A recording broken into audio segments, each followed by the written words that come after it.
So we have the different things that we've already talked about whenever we jump into some of the unfamiliar territory here. But we talked a little bit about security assessments, risk management, and auditing. Specifically, those could fall under legal, compliance, regulatory issues, and maybe even this thing called ethics, heaven forbid.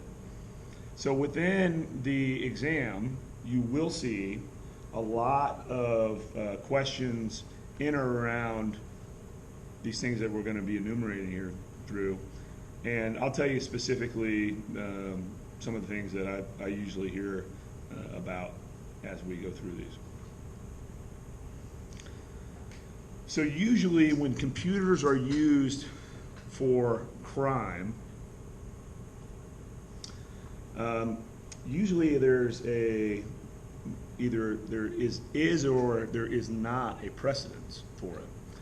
And oftentimes we refer to the computer as it being incidental. What does that mean? The computer is incidental.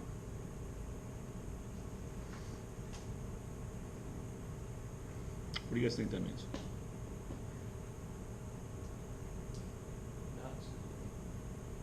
What's that? Not significant. So the computer is not necessarily the attacker or the attackee, but it was used or it was involved in a crime that was carried out. So the computer is considered incidental some of the times whenever we're looking at this. So look at the examples that they give in the book when we talk about some of these computer crimes. On page, stand by here, let me find it. Cyber law, they call it. How apropos.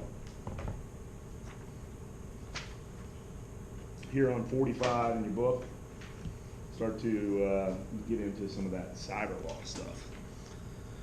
So it's vague, and usually it's kind of like an antivirus system or intrusion detection system. What do we need to know in order for us to be able to find some nastiness on our network? What do we need to know?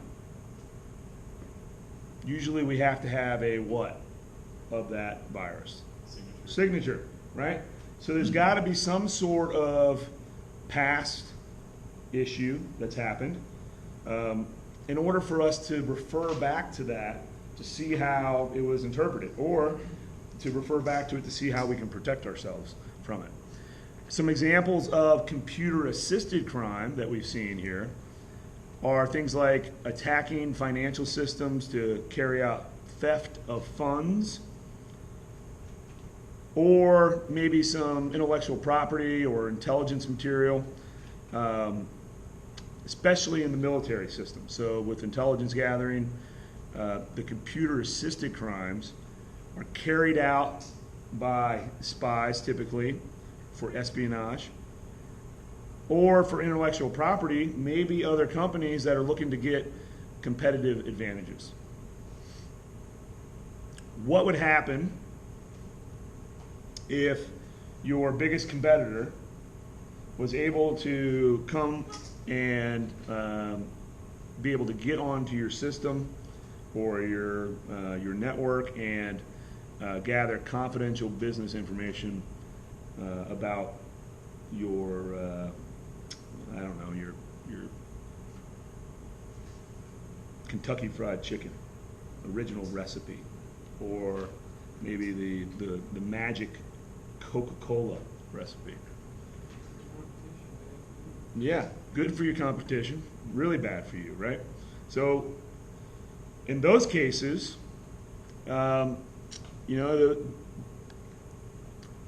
that be considered cyber warfare? Or would that just be something criminal that possibly this person tried to carry out. Okay? Yeah, maybe they were paid, or possibly someone with influential power, no names or initials, maybe challenged someone to compromise a system somewhere to gain intelligence on maybe big donors, or email scandals, or things like that. Case in point was the Democratic National Convention, and specifically bigger than just the Clinton campaign was, we talked about it earlier on the week, and oftentimes the initial report comes out, that's the executive summary. From that, that's just the tip of the iceberg, where there's got to be more to it than what they're telling us.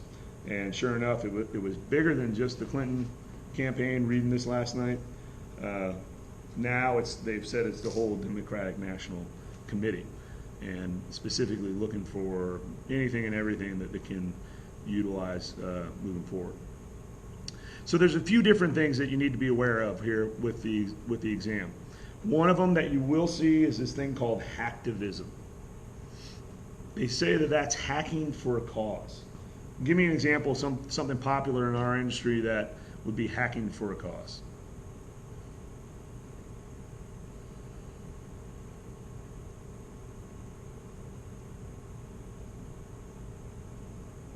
Anonymous comes to mind. That's the first thing that came to mind for me, is anonymous, right? So usually if somebody's being wronged, I think I remember the last report was when something happened, I think it was in France, where the next day Anonymous came out and said that whoever carried out the attacks, we're going to take down your systems. And then they did. They took down the systems, which usually if they say they're going to do something, they're pretty good at that. So that's a type of hacktivism that we sometimes see. We also hear the word script kiddies in the business, which have become much, much more popular here in the last 6 years specifically. The reason is because these script kiddies are consider themselves hackers. We see them using some of the tools that are pretty easy to use. They have good GUIs. They are open source, so everybody and their grandma can download them. So the script kiddies are going through the roof now, and our detection devices are getting much better as well. So that may be why it's gone through the roof whenever we're talking about the script kiddies there. So what about the computer targeted crimes? Give me an example of a computer targeted crime. How would that include the scheming at the gas pump? Well, they're transmitting that information, so there's still computers involved.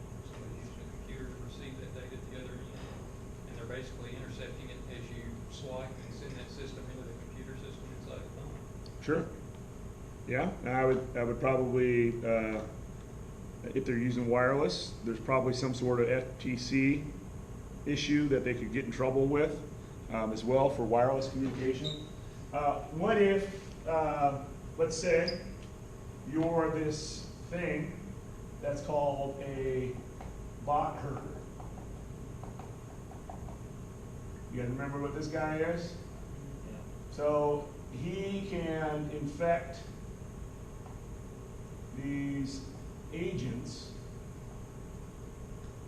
which are known as what? Zombies. Yes. Or bots, yep. And remember the Wonderful Cranberry song that I played for you? You guys want me to re-sing it for you or not? She did a pretty good job herself, right? All right, so you remember what channel they talk over? IRC. Yeah, IRC, Internet Relay Chat. And the bot herder could do a computer targeted attack. Like that. When he has command and control over the bots down below, the zombies down below. Let's enumerate this for a second. Let's say, we talked a little bit about some of these the other day. Let's say you're WikiLeaks. And your website is over here. Right? So WikiLeaks, about 4 years ago, maybe it was longer now, I don't remember, they were using Amazon, EC2 cluster. So that was, they were hoping they could actually utilize Amazon for the elastic flexibility that it brings to life whenever they're doing it. Well, the computer targeted attack was this right here, because WikiLeaks said that they were going to publish the Snowden papers on, and they gave some sort of date, let's just say Monday at 0800. So then they had essentially, they put this big thing, let's draw it over here, on their head, big target on their head, because who do you think's got one of the most powerful botnets in the world? Is it attackers? Is it the bad guys?